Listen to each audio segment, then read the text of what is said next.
சிம்ம ராசியில் பிறந்த நண்பர்களுடைய வாழ்க்கையிலையும் வாழ்வாதாரத்திலையும் வரக்கூடிய குரு பயிற்சி காலகட்டத்தில் இந்த பிரபஞ்சமானது எந்த மாதிரியான மாற்றங்களை தரப்போகுதுன்றதை பற்றி தானுங்க முழுமையாக ஆதாரபூர்வமாக இந்த பதிவில் நம்ம பார்க்க போகிறோம்.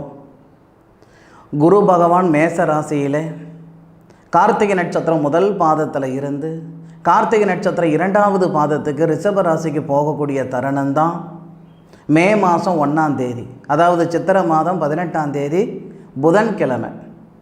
அப்போது சிம்ம ராசியில் பிறந்த நண்பர்களுக்கு சாதகமாக இருக்குமா இந்த காலகட்டம் அல்லது பாதகமாக இருக்குமா இந்த காலகட்டம்? ராசிக்கு 10வது பாவகத்தில், சிம்ம ராசிக்கு 10வது பாவகத்தில் குரு பகவான் வரக்கூடிய தருணம்.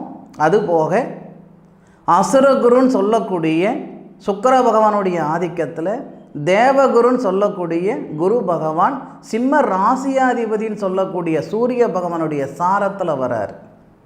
இது ரொம்ப நல்லா இருக்குது, பிரம்மாண்டமாக இருக்குது, சிறப்பாக இருக்குதுன்னெல்லாம் பொய் சொல்ல விரும்பலைங்க. இது நமக்கு பாதகமாக தான் இருக்கும். நம்ம ராசியாதிபதி எந்த பாவகத்தில் பகை ஆகிறாரோ அதே பாவகத்தில் குரு பகவான் நம்ம ராசியாதிபதியோடைய நட்சத்திரம் சிம்ம ராசியாதிபதி நட்சத்திரம் கார்த்திகை நட்சத்திரம்னு சொல்லக்கூடிய சிம்ம ராசியாதிபதி நட்சத்திரம் வாங்கி அந்த இடத்துல பகை ஆவார். அப்போது தொழிலில் முதலீடு செய்யக்கூடிய நண்பர்கள் இந்த தருணத்தை தயவு செய்து பயன்படுத்த வேண்டாம். இடமாற்றங்கள் செஞ்சுக்கலாம் அப்படின்னு நினைக்கிறதுல தப்பில்லை. இருக்கிற வேலையை விட்டுவிட்டு வேறு வேலைக்கு முயற்சி பண்ணுறதோ இல்லை இடமாற்றங்கள் வரலையே அப்படின்ட்டு இருக்கிற வேலையை விட்டுறதோ தயவு செய்து வேண்டாம். குரு பகவான் 10வது பாவகத்தில் வந்தாவே பதவி பறிபோகும், பதவியில் சிக்கல் வரும், வேலை வாய்ப்பில் இடமாற்றங்கள் வரும், வாங்காத பணத்துக்கு வட்டி கட்டுற மாதிரி வரும், செய்யாத தப்புக்கு தண்டனை அனுபவிக்கிற மாதிரி வரும், ஒரு சில சங்கடங்கள் வரும்ன்றது ஜோதிட விதி. சிம்ம ராசியாதிபதி உங்களுடைய ராசியாதிபதியுடைய நட்சத்திரத்தில் இருக்கக்கூடிய குரு பகவான் உங்களுடைய ராசிக்கு 2வது பாவகத்தை பார்ப்பார். அப்போது குடும்பத்துக்குள்ளார சின்ன சின்ன சங்கடங்கள் ஏற்படும், தொழில் ஸ்தானத்தில் ஒரு சில சங்கடங்கள் ஏற்படும், மேல் அதிகாரிகளால் ஒரு சில சங்கடங்கள் கொடுக்கும். செப்டம்பர் மாதம் வரை சூரிய பகவானுடைய நட்சத்திரத்தில் குரு பகவான் இருக்கக்கூடிய தருணத்தில் மட்டும் ஜாக்கிரதையாக இருங்க, போதுமானது. ஒருத்தர் கூட சேர்ந்து வேலை செய்யணும்னு நினச்சிங்கன்னா தயவு செய்து அதை பண்ண வேண்டாம். தனியாக செய்கிறது நல்லது. பொதுவாகவே சிம்மராசி நண்பர்கள் ஒருத்தருடைய வாழ்க்கைக்கு தான் காரணமாக இருப்பீங்க, வாழ்வாதாரத்துக்கு தான் காரணமாக இருப்பீங்க. யாருடைய அழிவுக்கும் யாருடைய சங்கடத்துக்கும் நீங்கள் காரணமாக இருக்க மாட்டீங்க. இது ஒரு புறம் இருந்தாலும் ஒருத்தரோடு சேர்ந்து தொழில் செஞ்சீங்கன்னா அந்த இடத்துல நீங்கள் நட்டப்பட்டு போயிடுவீங்க. ஏன்டா செஞ்சோம், எதுக்கடா செஞ்சோன்ற அளவுக்கு ஆகி போயிடும். குறைந்தபட்சம் செப்டம்பர் மாதமாவது முதலீடு போடாமல் இருக்கிறது நல்லது. நான் ஷேர் மார்க்கெட்டில் பிஸ்னஸ் பண்ணிகிட்ருக்கிறேனுங்க, அதில் ஏதாவது காசு பணம் போடலாமா? எந்த ஒரு ஆன்லைன் சமாச்சாரத்துலேயும் இந்த நேரத்தில் நீங்கள் காசு பணம் போட்டிங்கன்னா கண்டிப்பாக சங்கடங்கள் கொடுத்துரும். செப்டம்பர் மாதம் வரைக்கும், மே மாதத்தில் குரு பகவான் பயிற்சி ஆகிறாருன்னா குரு பகவானுடைய 10வது பாவகத்தில் இருக்கக்கூடிய காலகட்டம் 379 நாட்கள். 2024வது வருடத்தில் மே மாதம் 1ஆம் தேதி குரு பயிற்சி ஆகக்கூடியவர். 2025வது வருடம் மே மாதம் 15ஆம் தேதி, ஒரு வருஷம் 14 நாட்கள் சிம்ம ராசிக்கு 10வது பாவகத்தில் குரு பகவான் இருக்க போகிறார். இந்த காலகட்டம் முழுவதும் நமக்கு பாதிச்சிருமா? அப்படியெல்லாம் பாதிச்சிடாது. ஒரு கிரகம் ஒரு இடத்துல இருந்தால் ஒரே மாதிரியான பலன்கள் எல்லாம் கொடுத்துட மாட்டார். அந்த கிரகம் யாருடைய பாவகத்தில் இருக்கிறாரோ, அந்த பாவகத்தில் யாருடைய நட்சத்திரத்தில் இருக்கிறாரோ அதுதானுங்க நம்ம பார்க்கணும். சூரிய பகவானுடைய நட்சத்திரத்தில் குரு பகவான் வரும் பொழுது நமக்கு நல்லது பண்ண மாட்டார். சந்திர பகவானுடைய நட்சத்திரம் செப்டம்பர் மாதத்திலிருந்து ஜனவரி வரைக்கும் சந்திர பகவானுடைய நட்சத்திரமான கிருஷ்ணர் பிறந்த நட்சத்திரம் ரோகிணி நட்சத்திரத்தில் குரு பகவான் வருவார். அப்போ யோகமாக வரும். குரு சந்திரனுடைய சாரம் வாங்கியிருக்கிறதால் குரு சந்திர யோகம். அந்த காலகட்டம் நல்லா இருக்கும். கிட்டத்தட்ட நமக்கு செப்டம்பர் மாதம் அக்டோபர் மாதம், செப்டம்பர் மாதத்தில் 20 நாள் தானுங்க, இருந்தாலும் சேர்த்துக்கிடுங்க.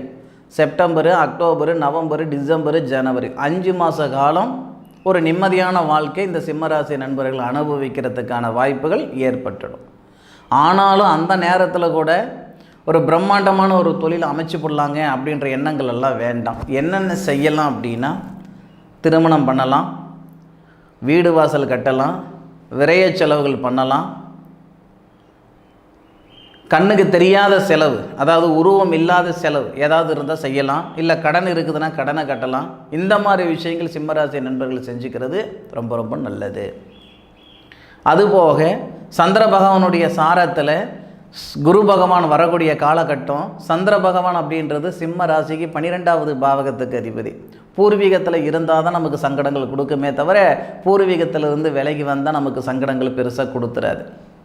செப்டம்பர் மாதத்திலிருந்து ஜனவரி மாதம் வரைக்கும் பூர்வீகத்திலிருந்து விடுபட்டு இருந்தால் கண்டிப்பாக நல்ல விதமாக இருக்கும். அதை பற்றி ஒன்றும் ஒரி பண்ணிக்க வேண்டிய அவசியம் இல்லை. அந்த செப்டம்பர்லேருந்து ஜனவரி மாதம் வரைக்கும் பொருளாதாரத்தில் இருக்கிற சங்கடங்களும் கொஞ்சம் கொஞ்சமாக சரியாகும், குடும்பத்தில் நிம்மதி சந்தோஷமும் ஏற்படும்.